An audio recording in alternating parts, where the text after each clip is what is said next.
kiti Adam mo na hangin Nihem teu mo so mo taman sinai Adam nina Jesu hangin mo mai na tupahin kinagingay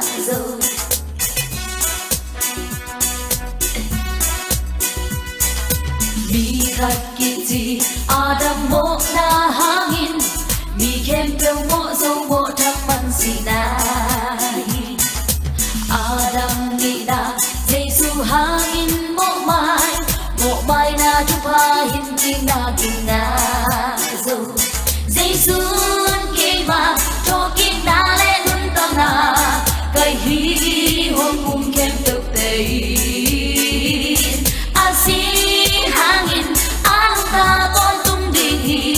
ching ma chang si non tu ma lâu na hi tô pan chi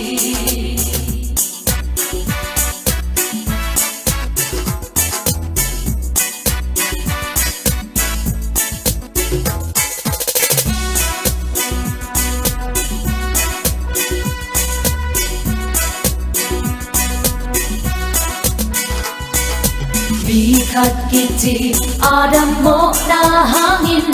Nihem teu mo so mo taman sinai Adam nina Jesu hangin mo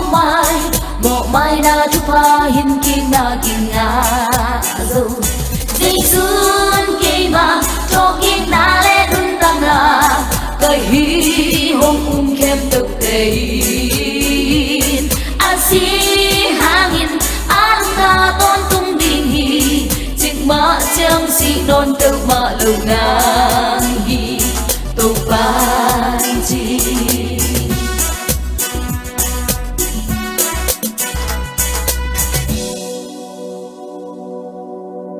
Jesun kay may nun tang na le thokin na ka hi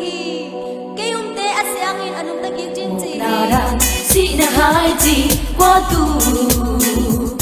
na đàn si na hai chi qua tu sa tan tu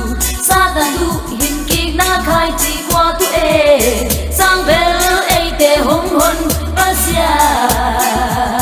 Pani hallelujah Pani hallelujah Pani hallelujah Pani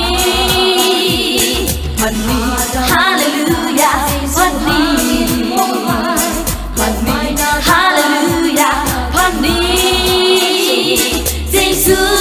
kema tokin na le nun tang na kai hi hong kem tuk tei asi hangin ang ta ton tung ding hi ching ma chang si non teu ma lâu nang hi Jesu